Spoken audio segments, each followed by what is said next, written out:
E no palco do ONM Talks, Ícaro de Carvalho. Alô, som. Pessoal, queria agradecer a presença de todos. Lembrando para vocês que hoje nós vamos gravar o Novo Mercado Talks. Hoje eu vou convidar um amigo, não é apenas aí um dos líderes, um dos CEOs de uma das maiores empresas de tecnologia do país. É também meu amigo, um dos caras que eu mais gosto de conversar. Eu tenho certeza que a conversa vai ser muito, muito proveitosa. João Pedro Rezende, pode chegar.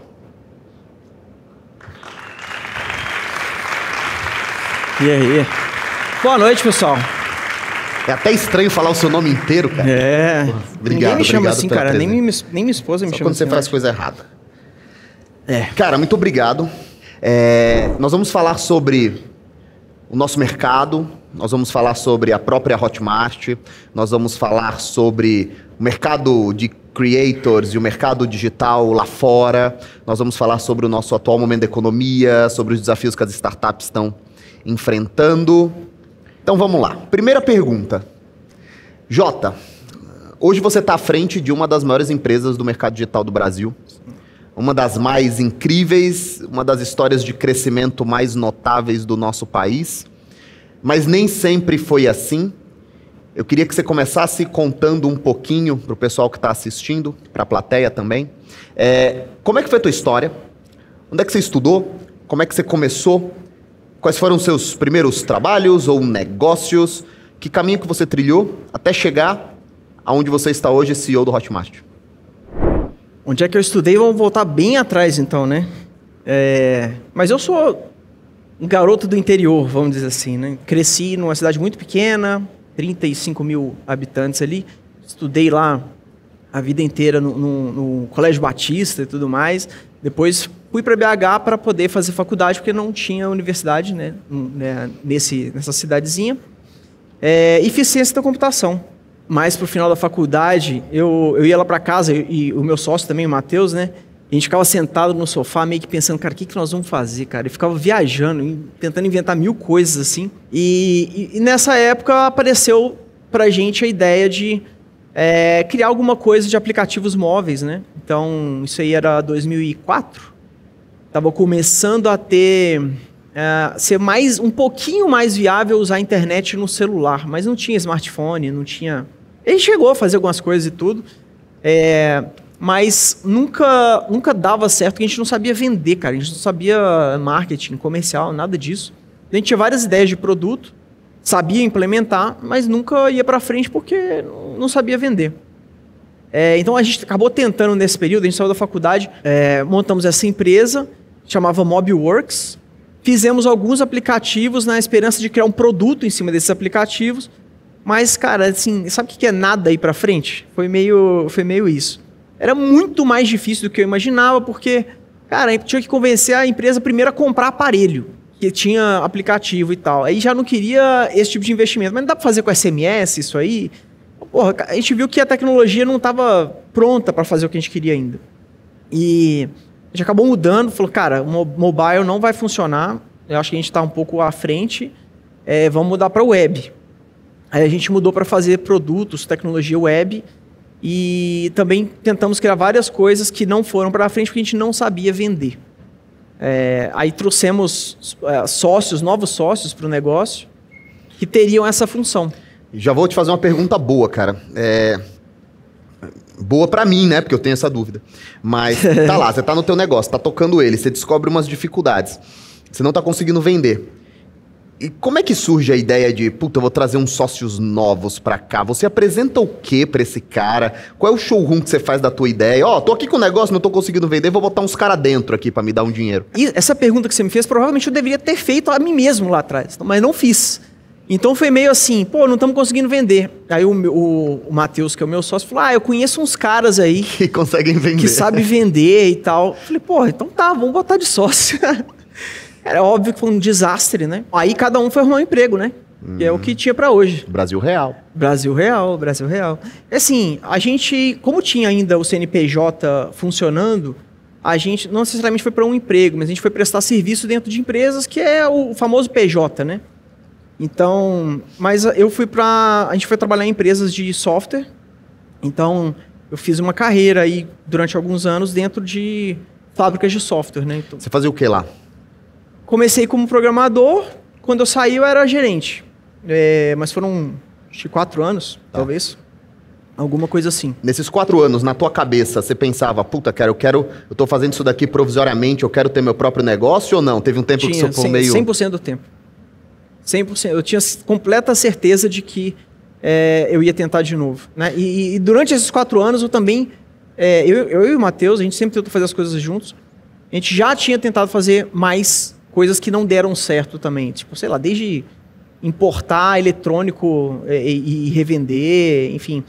Teve uma outra experiência, a gente criou um sistema para broadcast de SMS nesse período ainda. Então, a gente comprava... Cheguei lá no centro lá de BH comprar um pacote de SMS do Emirados Árabes para vender aqui. E quando é que veio o Hotmart? Então, aí nesse meio tempo, né, eu tive várias experiências ali junto com o Matheus tentando fazer coisas e, ao mesmo tempo, eu tinha as minhas próprias experiências sozinho também. Uma coisa que eu gostava de fazer muito, gosto até hoje bem menos, mas é jogar, você sabe disso, né? E aí, eu tinha com os amigos, né, a gente era administrador de um fórum, então a gente trocava bastante ideia sobre os jogos ali. E, cara, em determinado momento, eu e mais os 3 admins desse fórum, a gente decidiu que queria, sei lá, tentar profissionalizar um pouco mais, parar de botar o nosso dinheiro ali para manter as coisas e tudo. E, cara, foi muito legal porque eu gostava muito, cara, de construir vários sites, né? Comprava muito domínio, sei lá, cheguei a ter mais de 100 domínios. Comprava vários sites, instalava uns blogs de WordPress e começava a contratar freelancers para escrever. E monetizava ali minimamente. Com display mesmo? Com AdSense, e principalmente AdSense, e alguma coisinha dos primórdios de modelo de afiliado, que a maioria das empresas nem existem mais. Então eu aprendi muito nisso, e foi uma área que eu gostei muito, cara. Essa percepção de que, cara, eu posso chegar aqui, construir algo, e de repente tem 100 pessoas visualizando o que eu construí e eu posso, sei lá, direcionar essas pessoas para uma oferta, para um anúncio, para coisas que vão me remunerar. E foi muito legal, cara, porque SEO e toda essa parte de... Nem chamava marketing digital nessa época. Foi uma coisa que me entusiasmou demais, cara. Eu falei, caramba, bicho, isso aqui é muito legal. Eu quero mexer com isso. Quero mexer com a internet. E estava curtindo muito o negócio dos sites. E aí, ainda estava no trabalho. Oi? Ainda estava no trabalho. Ainda estava no trabalho. E aí eu comecei a escrever também sobre SEO, né? Que foi aí a história que as pessoas conhecem mais. Em determinado momento eu fiz um manual, comecei a tentar vender aquilo. Na época nem tinha meio de pagamento direito no Brasil. E isso aconteceu. Eu falei, pô, não dá, cara. Aí eu comecei falando, não é possível que só eu que estou tentando vender um PDF na internet. E aí começou a surgir essa ideia. Falei assim, cara, eu acho que eu vou criar um software primeiro para mim, para fazer isso, e depois, eventualmente, pode ser algo grande. Eu até automatizei algumas coisas, e depois chamei o Matheus. Eu falei, cara, esse negócio aqui acho que pode ser maior. E a gente começou a programar ali à noite, né, e fim de semana, feriado, domingo, enfim, o tempo que dava, porque nós dois ainda estávamos trabalhando nos nossos empregos, né, até que chegou um momento onde a gente falou, cara... tinha colocado uma versão alfa já no ar, né? Assim, aquela bem crua. Como chamava? Zona. Não, chamava Hotmart a primeira versão. Mas era bem crua mesmo, assim. E aí começou a ter ali, quando teve a primeira venda, a segunda venda e tal, falando, cara, achando que esse negócio aqui vamos ter que levar a sério mesmo. E aí a gente mandava um e-mail em lotes de 200, né? Enquanto continuava gerando leads, mas mandava um e-mail para 200, entrava uns 30, começavam a usar, a gente encontrava alguns bugs, corrigia muito rápido, e mandava mensagem, e-mail e tal. Pô, e aí, o que você tá achando? Tentava pegar um feedback para ir melhorando. E a gente foi fazendo assim, até que chegou fevereiro de 2011. Aí, em fevereiro de 2011, a gente bateu o recorde de faturamento. Foi R$182. Cara, isso é muito bom, porque todo mundo acha que todo mundo começa multimilionário nesse negócio de internet. Não, todo mundo começa do zero. Assim, não, tem gente que já começa rico, mas assim, realmente, os nossos casos aqui, muitos outros, não teve nada disso. Mas aí os R$182, cara, aí eu só precisaria multiplicar aquilo por 1 milhão, mais ou menos, e teria um baita de um negócio. Puta business. E aí a gente pediu demissão naquele mês. E falamos, vamos focar nisso aqui agora. Precisamos dedicar 100%. E aí o objetivo número 1 era sobreviver, né? De modo geral, empreendedorismo é meio que um jogo de sobrevivência, né? Quanto mais tempo você sobreviver, mais chance você tem. Tempo é meio que um multiplicador do potencial que você tem.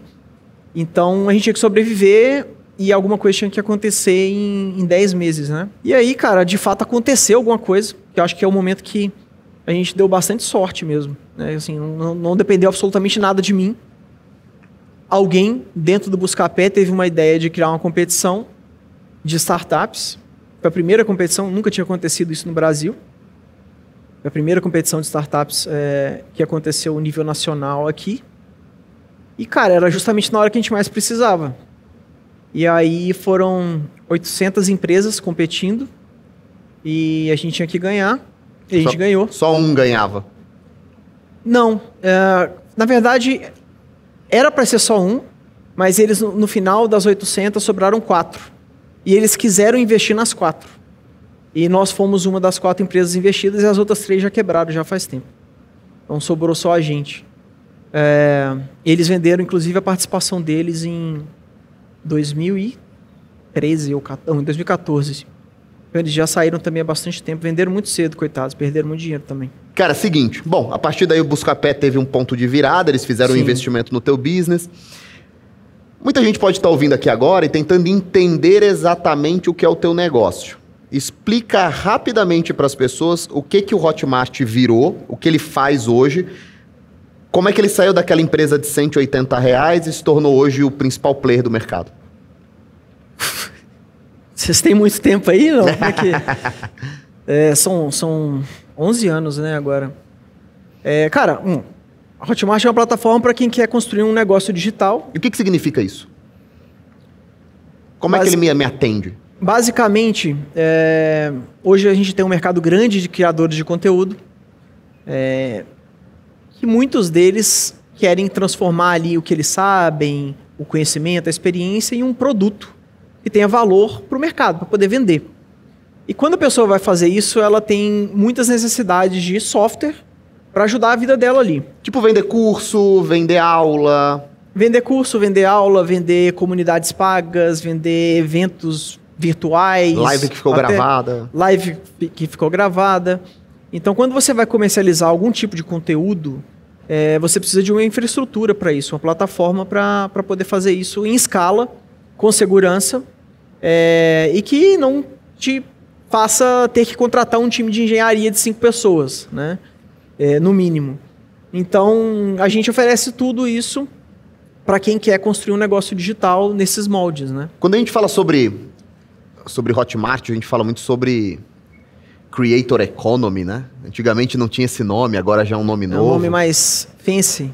Cara, explica um pouco sobre o que é. O que é esse mercado, cara, de creators? Que no Brasil ainda não está tão popularizado esse termo, mas lá nos Estados Unidos já está. Acho que esse mercado ele começa a partir do momento que as tecnologias de mídia são disruptadas, né? Então, você tem a internet, chega e coloca uma camada ali em cima da sociedade onde se pode construir coisas.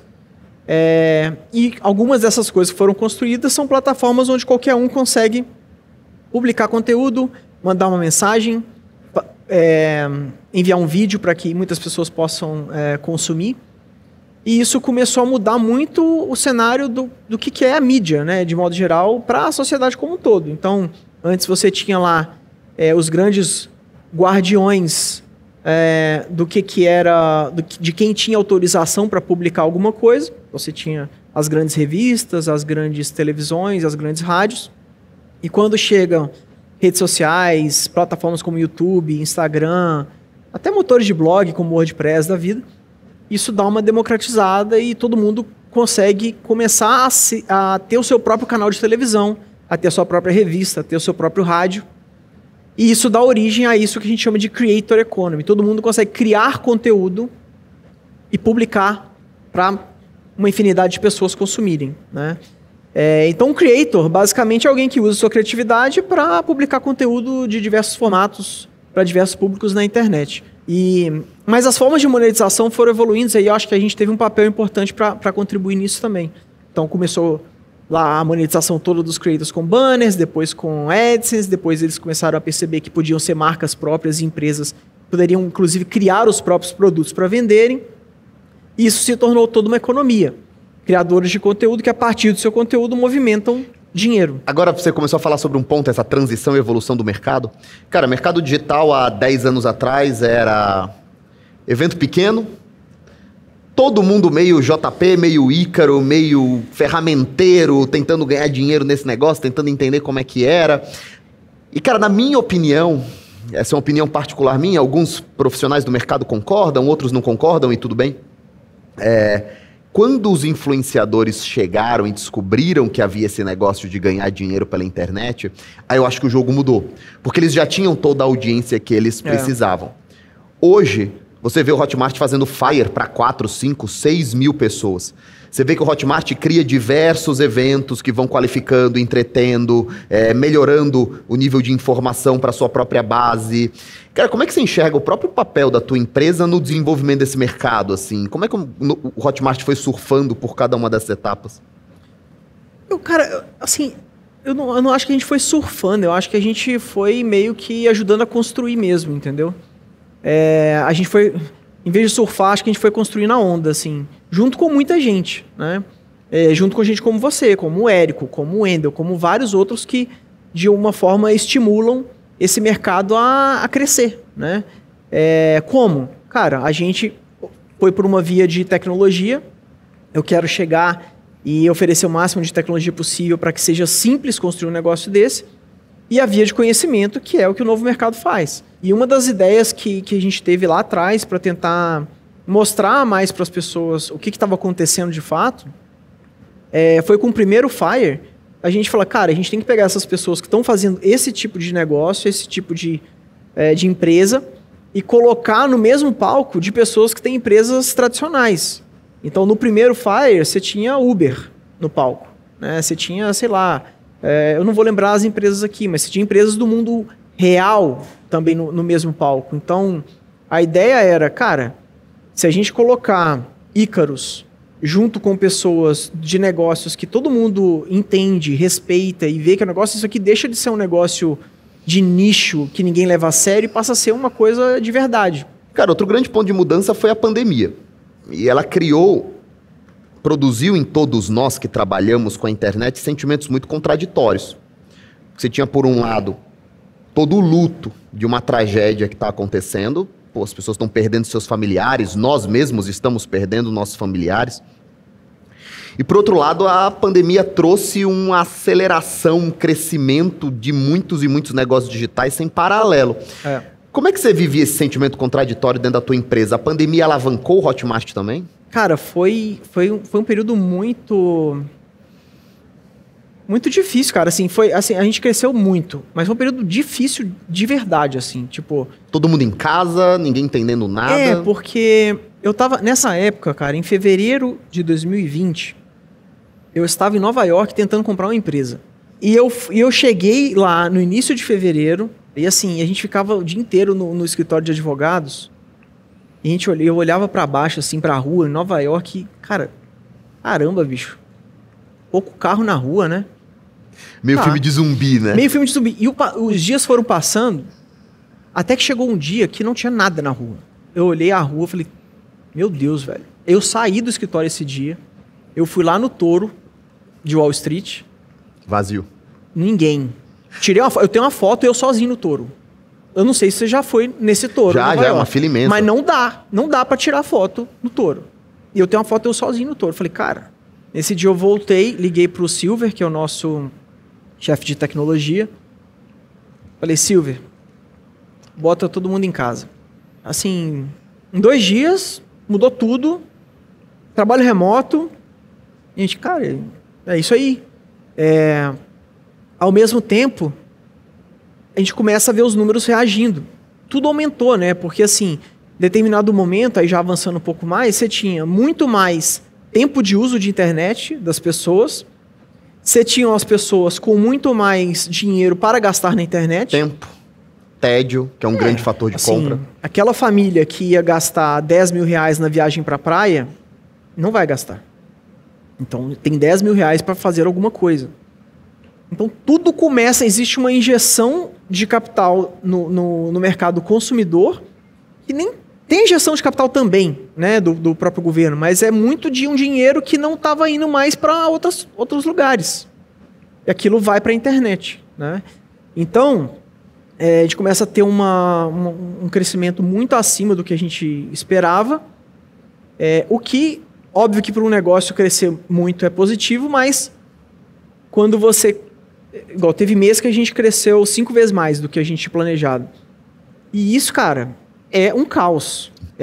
Todo dia era um problema diferente e os números continuavam crescendo.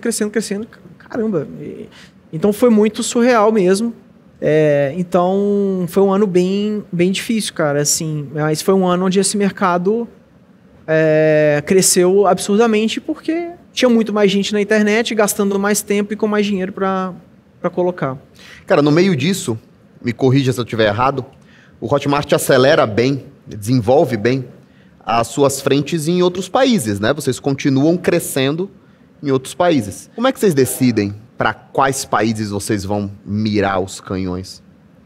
Cara, a nossa estratégia inicial foi tentar fazer mais países hispanohablantes, por entender que existe uma similaridade até de cultura. Né? Apesar que a gente começou, a nossa hipótese era que se a gente conseguisse produtos em espanhol da Espanha, esses produtos também venderiam bem na América Latina. Então a gente acabou começando... Se validou essa tese? Não. Não? Não. Foi uma coisa que não se provou. É curioso, porque quando você olha os espanhóis, eles meio que vendem para eles mesmos. Então, se não me engano, 70% das vendas da Espanha é meio que para a própria Espanha. Mas na América Latina isso muda, cara. Então, você pega produtores da Colômbia ou do México, por exemplo, eles têm uma dispersão maior. Então, eles vendem mais entre os países hispanohablantes latinos. Cara, uma curiosidade que eu nunca te falei. Uma coisa que me surpreende muito, é raro, mas acontece. É quando alguém de outro país chega e fala, Ícaro de Carvalho? E fala, pô, eu gosto do teu conteúdo. Eu falo, no Fire deve ter acontecido. Foi lá no Fire que aumentou essa sensação. E eu penso, cara, o cara é espanhol, o cara é da Colômbia, e ele consome o Novo Mercado. Cara, o Novo Mercado é cheio de elementos brasileiros, cara, as piadas são brasileiras. Você não faz ideia da quantidade de colombiano, espanhol e mexicano que estão estudando português hoje por causa disso. Cara, que loucura, né? Porque o Brasil, cara, ele é uma referência hoje em marketing digital, em infoprodutos, em coisa do tipo. Então, assim, o pessoal sempre tem essa síndrome de vira-lata de que tudo que é de fora é melhor, mas nesse mercado não é verdade isso, cara. Então, assim, hoje você compara a qualidade do que vocês fazem aqui no Novo Mercado com qualquer escola que nasceu nos Estados Unidos, cara, não tem parecido. Eu gosto daquele ditado, atrás do brasileiro corre um bicho. É isso.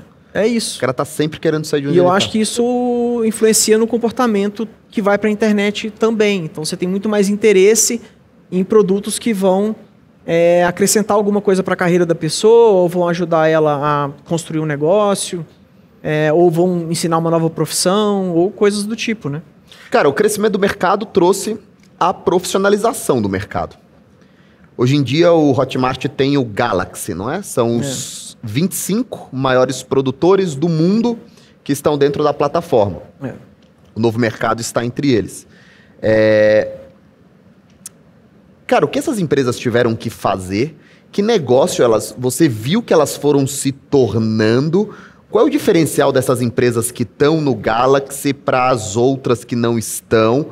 O que foi de diferente para essas empresas crescerem de verdade, na tua opinião? Cara, eu acho que tem algumas coisas diferentes, assim. A começar que, quando você olha essas pessoas, não é gente que tá, sei lá, fazendo um negócio com aqueles hackzinhos, sabe? Tipo, eu vou fazer Tem um isso. cara até que disse que não existe hack. É verdade, você fala isso. Não é. Porque assim, você vai ver, cara.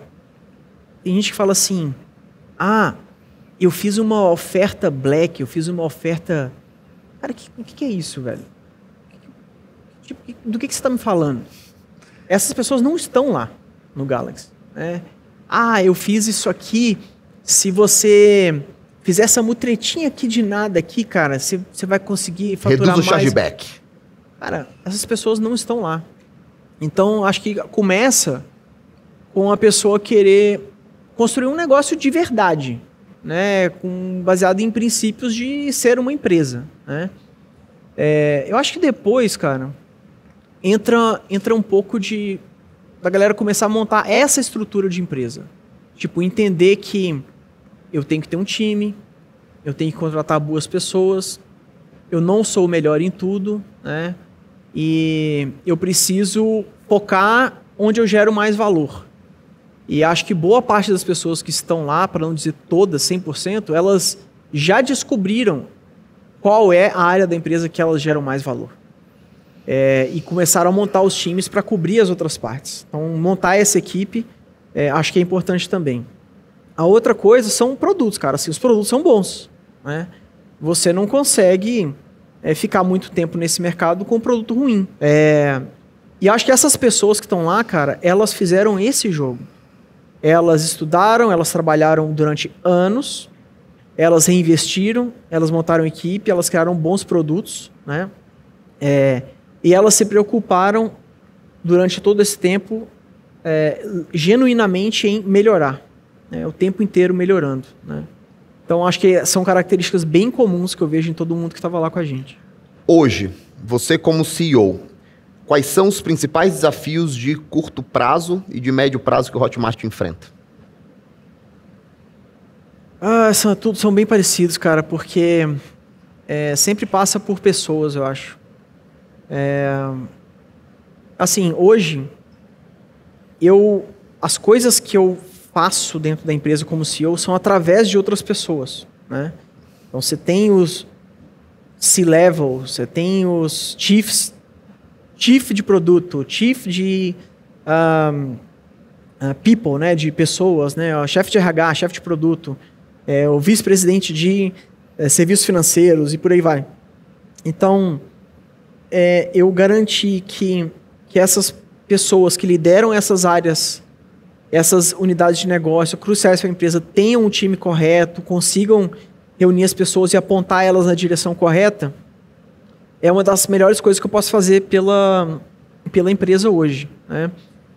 Aí eu acho que desafio de médio prazo e desafio de toda empresa cara, você sempre tem que continuar crescendo, né? Assim, crescer é importante. Não crescer é um baita de um problema. Então, não só porque... então você quer crescer para ter mais dinheiro? Cara, sim, mas não só por isso. Quando você cresce a empresa, você abre oportunidades, inclusive dentro da empresa, para que as pessoas que estão com você cresçam também, né? E se as pessoas que estão com você são pessoas boas, que querem crescer na carreira, e elas não têm oportunidades, uma hora elas vão sair. E se você perde as pessoas boas, sua empresa começa a ficar pior. E aí, não crescer começa a gerar uma série de efeitos colaterais ruins, né? Cara, falando em desafios, nós estamos vivendo no nosso cenário, empresas de crescimento, nós estamos vivendo um cenário particularmente desafiador. Nós temos uma combinação aí meio que de tempestade perfeita, de baixo crescimento, alta inflação e juros altos. Como é que o Hotmart se preparou para sobreviver a esse cenário? Assim, o mercado de tecnologia sofre muito com esse cenário que você chamou de tempestade perfeita. Eu falo de tempestade imperfeita, porque puta merda, é difícil, né?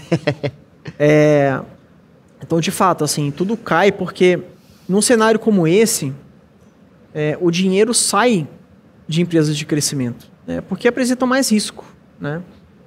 E, normalmente, são empresas que ainda precisam de dinheiro para se financiar. Não estou falando das Big Techs, mas de modo geral, o mercado de tecnologia, são empresas que precisam de dinheiro para se financiar.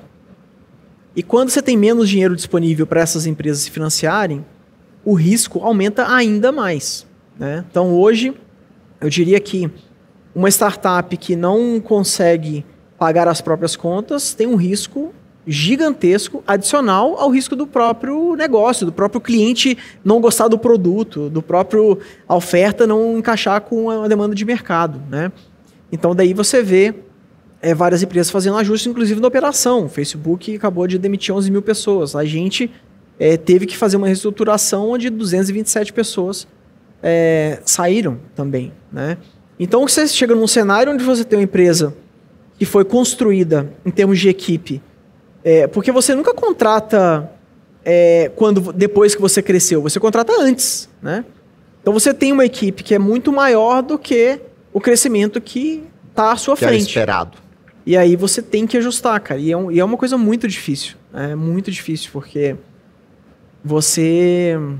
eu acho que talvez seja um dos momentos mais difíceis que eu tive na minha carreira, assim, foi esse, que a gente passou de ter que reestruturar e ter que explicar para as pessoas e muitas vezes você tem que demitir amigos. Então, quando eu tive que fazer isso, para mim foi difícil, cara. Foi bem difícil. Mas é isso. Eu acho que a gente tem que pensar nas 1.700 pessoas que ficaram, né, nos clientes, e em como que eu vou fazer para essa empresa crescer saudável cada vez mais e ir cada vez mais longe, porque, querendo ou não, a gente tem uma missão que eu considero bastante nobre, assim, né, que é, através da tecnologia, fomentar empreendedorismo, educação, fazer com que as pessoas vivam de suas paixões, que a gente faz. E tem que seguir, mas é difícil, cara. Cara, a pergunta que eu vou te fazer agora, eu já tinha te feito, mas o momento era outro. Era no auge do dinheiro infinito, naquela sensação de que tudo não pararia de crescer nunca mais. Que foi... E aí, Jota, quando é que vem o IPO? Aí agora a gente olha um cenário que é um cenário completamente ao inverso. E eu te faço a mesma pergunta. Agora tem mais gente assistindo, né? Mas e aí, IPO? Cara, assim, a gente... Em 2021... todas as ações, estava tudo no all-time high, né? Tava tão alto, cara, tava tão alto que eu tinha que fazer alguma coisa. E aí eu tinha dois riscos. Ou eu não levantava capital, poderia ser via IPO, via um fundo privado ou qualquer coisa do tipo. Mas ou eu levantava capital ali e tomava o risco de continuar crescendo e eu, cara, diluir mais do que eu deveria. Ou eu tomava um outro risco do tipo, cara, está muito alto, eu não sei o que vai acontecer. Eu vou construir a gente chama war chest, mas eu vou construir uma reserva, vou levantar um capital, construir uma reserva para caso alguma coisa, caso esse bull market aí reverta em breve. E eu decidi fazer isso. Decidi levantar capital naquele momento, em 2021, no all-time high, acreditando que ia continuar subindo, mas, cara, eu prefiro aproveitar esse momento e trazer um bom investidor para a empresa agora, e capitalizar, e usar isso para crescer, ou usar isso como war chest, caso o mercado se reverta. E foi exatamente o que aconteceu. Então, ali em 2021, a gente levantou 730 milhões de reais, né? Você não gastou esse caixa, né? Da última vez que eu tinha te perguntado. Continuo não gastando ainda.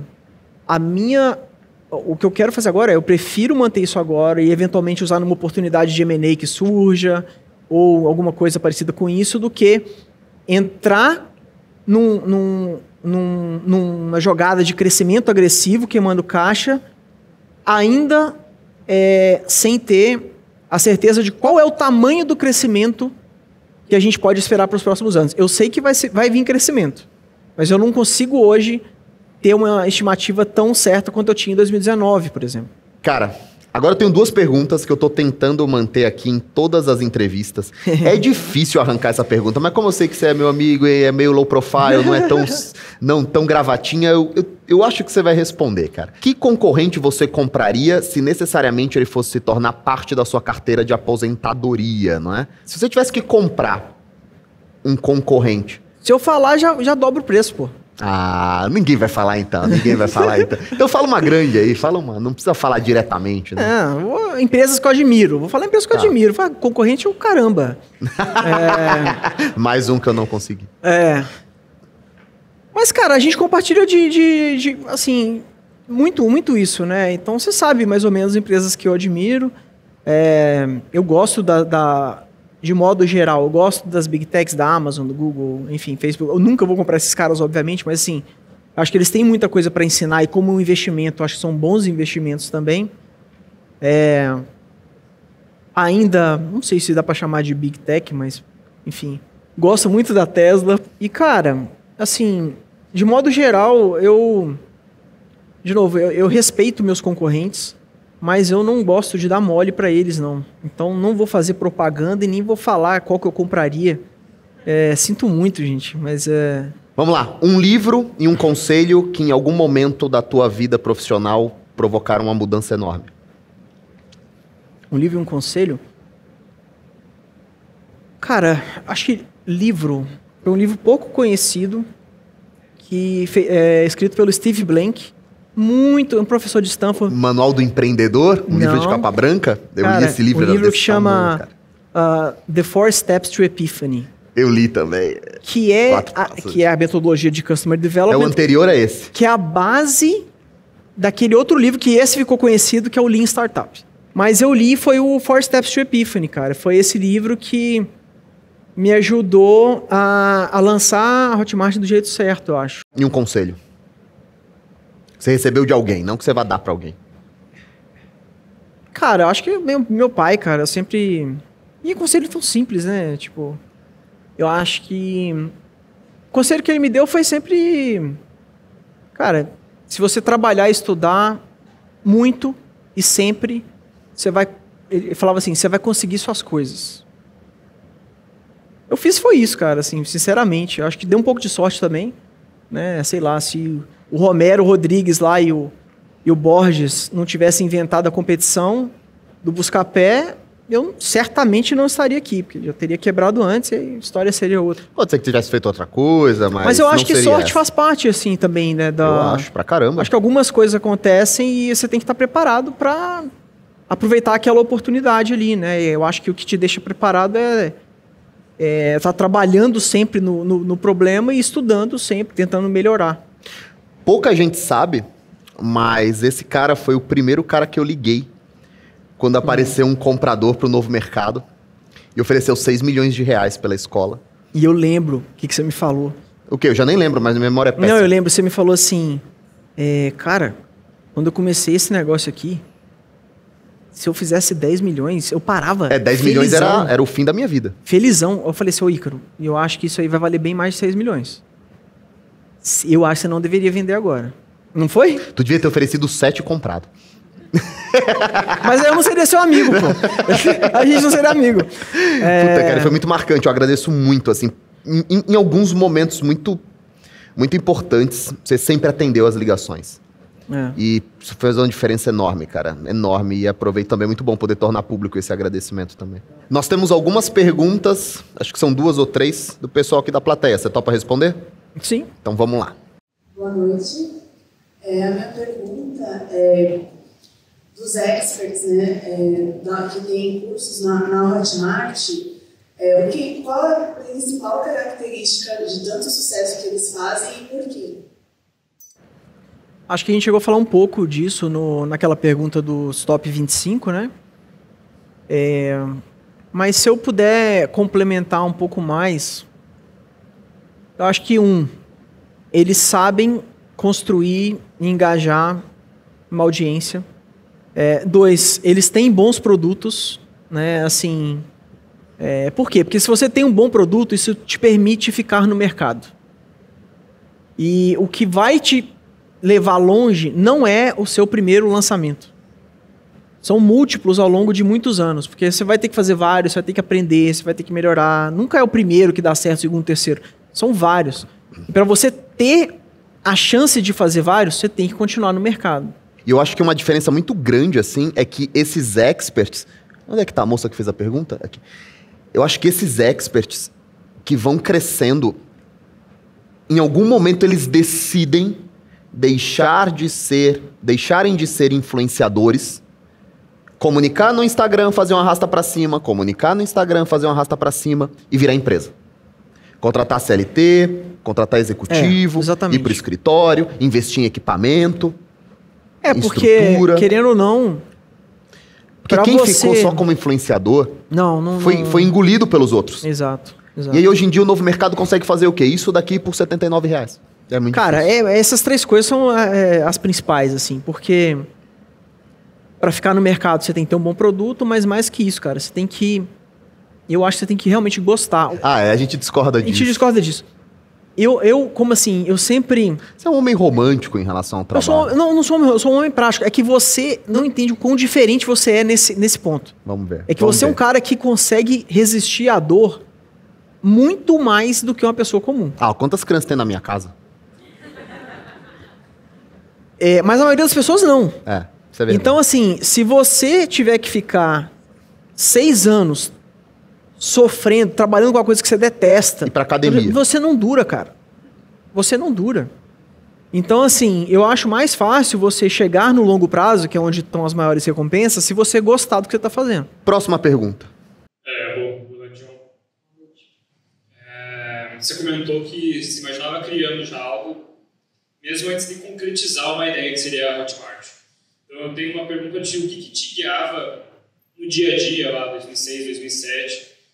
indo guiando isso, principalmente pensando em uma linha tênue entre ser teimoso, insistir em algo, versus talvez colocar a sua carreira em risco, assim, tudo mais. Qual que era essa linha tênue que se fazia para ti? Eu acho que é uma ótima pergunta, assim, eu acho que sempre o que... Assim, eu não tenho problema em continuar tentando, fazendo coisas que estão dando errado.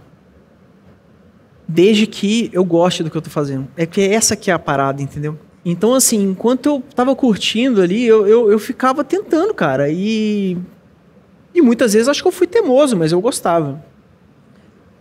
Agora, chega um ponto que o negócio dá tão errado que você para de gostar também. E aí, normalmente, eu tentava outras coisas, porque, assim, eu não conseguia ficar sem tentar construir alguma coisa. Pra mim é importante eu estar construindo alguma coisa, entendeu? Cara, assim, as pessoas falam que, é muito difícil empreender. E, de fato, é muito difícil empreender. Mas você sabe o que é muito difícil também? Você trabalhar 30 anos ganhando R$3.000. É muito difícil também. É muito difícil também você não trabalhar agora e, tô de boa, mas no futuro você vai se colocar numa situação onde vai ser difícil pra caramba também. E aí acho que você tem que escolher qual coisa difícil que você quer fazer. E assim, esse desafio me estimulava, assim, e eu queria criar as coisas, entendeu? Então... Eu acho que pra mim era isso, assim, eu não estava muito preocupado se eu estava sendo teimoso, não. Acho que fui algumas vezes, mas eu estava mais preocupado em garantir que eu estava fazendo algo que me realizava, que eu acreditava mesmo, e se desse errado eu tentava de novo depois. Boa noite.